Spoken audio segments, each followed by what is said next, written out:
लूका अध्याय 22। यीशुअ जे ख़िलाफ़ साज़िश। अख़मीरी रोटीअ जो त्योहार जेको फसह जो त्योहार चवाइजंदो आहे उहो वेझो अची रहियो हो। मुख्य याजक ऐं धर्मशास्त्री इन ॻाल्हि जी ताक में हुआ कि कीअं यीशुअ खे माराए छॾनि, पर उहे माण्हुनि खां ॾकनि पिया। यहूदा जो विश्वासघात। तॾहिं यहूदा नाले जे चेले में शैतान दाख़िल थियो। इहो चेलो 12 चेलनि मां हिकु हो ऐं उहो इस्करियोती बि चवाइजंदो हो।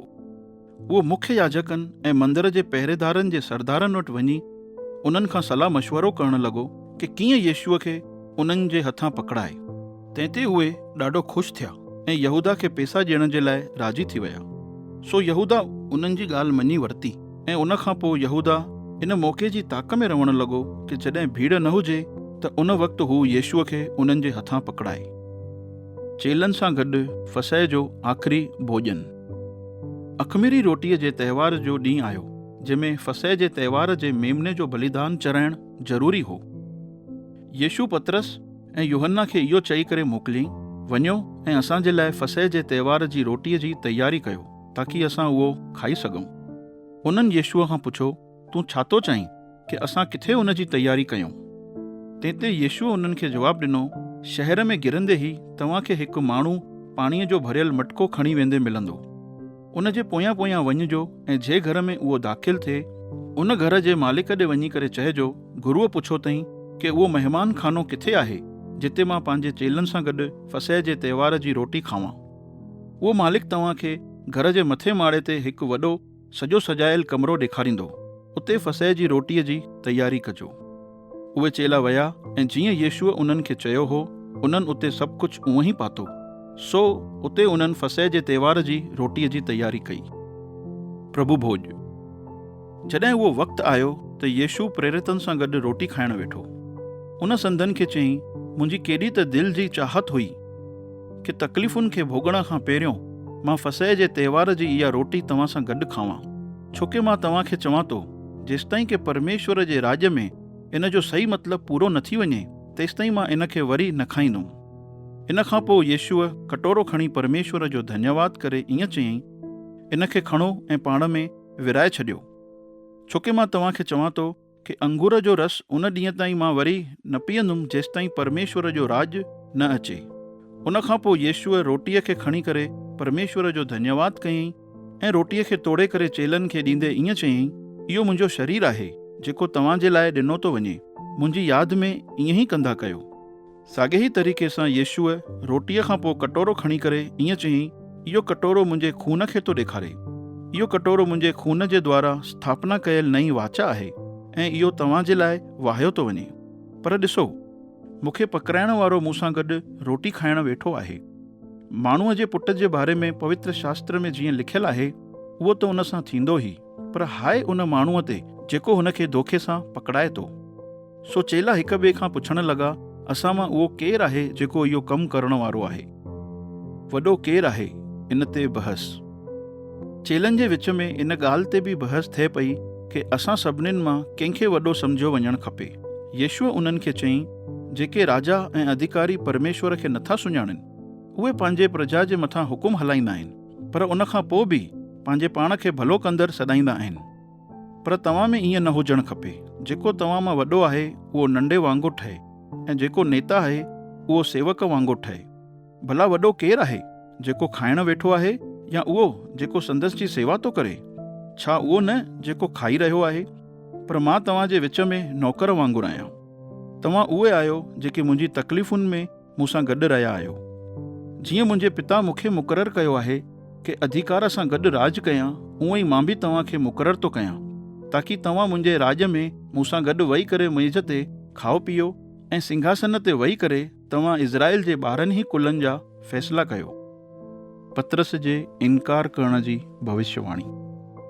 शमोन, हे शमोन, ॿुध, शैतान तव्हांजी परीक्षा करण जे लाइ इजाज़त वरिती आहे कि जीअं कणक खे फटकियो वेंदो आहे ईअं ई तव्हांखे फटके। पर शमोन, मां तुंहिंजे लाइ प्रार्थना कई आहे कि तूं किथे विश्वास खां मुकरी न वञी। सो जॾहिं तूं मूं ॾांहुं मोटी अचीं त पंहिंजे भाउरनि खे बि संभालजांइ। इन ते पतरस यीशुअ खे जवाबु ॾिनईंसि, प्रभु, मां तोसां गॾु जेल में वञण जे लाइ ऐं मरण जे लाइ बि तयारु आहियां। यीशुअ पतरस खे चयईं, मां तोखे चवां थो, अॼु राति जो कुकर जे बांग ॾियण खां पहिरियों तूं 3 दफ़ा ईअं इनकार करे चवंदे कि तूं मूंखे न सुञाणी। ॿटूं, थेलो ऐं तलवार। यीशुअ चेलनि खां पुछईं, जॾहिं मां तव्हांखे ॿटूं, थेलो ऐं जेके जूता पातल हुयव उन जे अलावा ॿियनि जूतनि जे बिना मोकिलियो हुयो, त छा तव्हांखे काई शइ जी कमी थी? उन्हनि यीशुअ खे चयो, काई शइ जी न।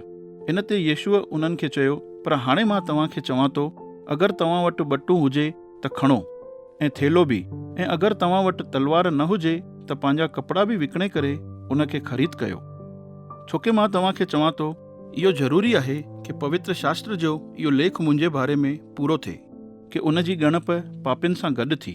हा, जेको कुझु मुंहिंजे बारे में लिखियलु आहे उहो सभु ज़रूरु पूरो थींदो।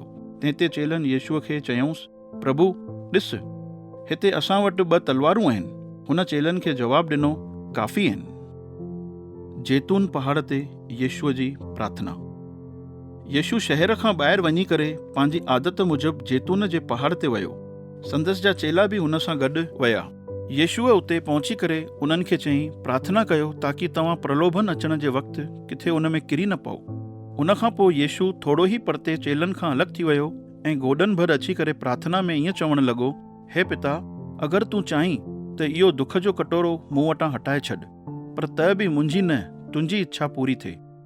एतिरे में ई स्वर्ग जो हिकु दूत यीशुअ वटि अची प्रगट थियो, जे हुन खे सामर्थ्य ॾिनई।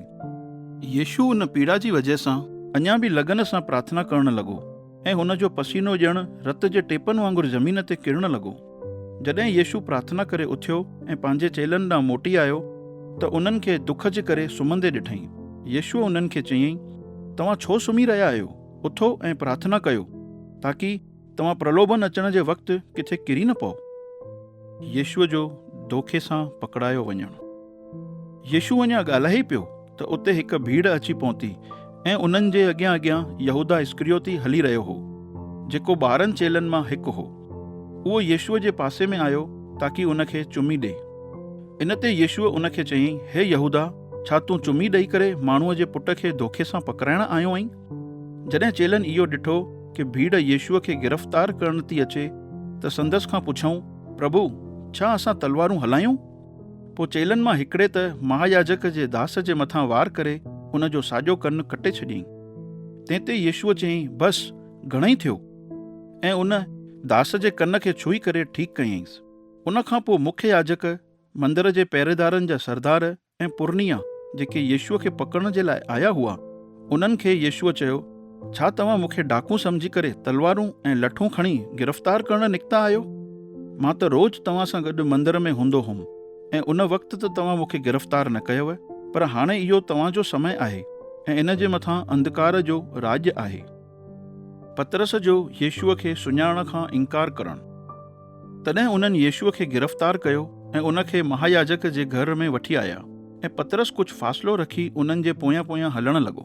उते कुझु माण्हू पदर जे विच में बाहि ॿारे करे उन्हनि जे चौधारी वेठा हुआ, सो पतरस बि उन्हनि सां गॾु अची करे वेठो। उते हिकु नौकरानीअ पतरस खे बाहि जी रोशनीअ में वेठल ॾिठईं ऐं उन खे ध्यान सां ॾिसी करे चवणु लॻी, इहो बि यीशुअ सां गॾु हो। इहो ॿुधी पतरस इनकार करे ईअं चवणु लॻो त भेण, मां हुन खे न सुञाणां। थोरी देरि खां पोइ हिकिड़े ॿिए ॼणे पतरस खे ॾिसी करे चयईं, तूं बि त उन्हनि मां हिकु आहीं? पतरस उन खे जवाबु ॾिनईंसि, न भाउ, मां न आहियां। कलाक खन खां पोइ हिकिड़े ॿिए माण्हूअ पूरे यकीन सां चयो त बेशक हे माण्हू बि त यीशुअ सां गॾु हुयो, छोकी हे बि त गलीली आहे। पर पतरस हुन खे जवाबु ॾिनईंसि, अरे भाउ, मूंखे न ख़बर आहे कि तूं छा थो चईं।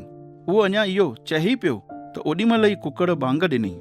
उन वक़्तु प्रभुअ मुड़ी करे पतरस ॾांहुं निहारियो।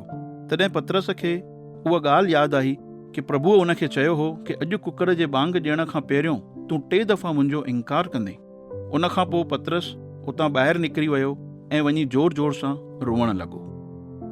यीशुअ जी बेइज़ती। जेके पहिरेदार यीशुअ जी निगरानी करे रहिया हुआ, उहे उन जी ठठोली करणु लॻा ऐं उन खे मारणु कुटणु लॻा।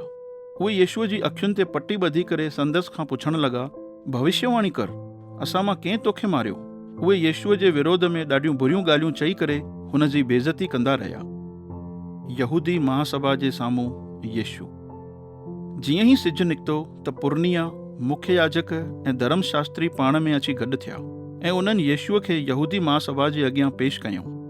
उन्हनि यीशुअ खे चयो, अगरि तूं मसीह आहीं त असांखे ॿुधाए। तंहिं ते यीशुअ उन्हनि खे जवाबु ॾिनो, अगरि मां तव्हांखे चवंदुमि बि कि मां आहियां त बि तव्हां मुंहिंजी ॻाल्हि जो विश्वास न कंदव, ऐं अगरि मां तव्हां खां सवाल पुछंदुमि त तव्हां उन जो जवाबु न ॾींदव। पर हाणे खां माण्हूअ जो पुटु सर्वशक्तिमान परमेश्वर जे साॼे पासे वेहंदो। तंहिं ते सभिनीनि ॼणनि चयो, छा तूं परमेश्वर जो पुटु आहीं? हुन जवाब में चयईं त तव्हां पाण ई था चओ कि मां आहियां। इहो ॿुधंदे ई उन्हनि चयो, हाणे असांखे ॿियनि गवाहुनि जी छा ज़रूरत आहे? असां त पाण ई इन जे मुंहं मां इहो ॿुधियो आहे।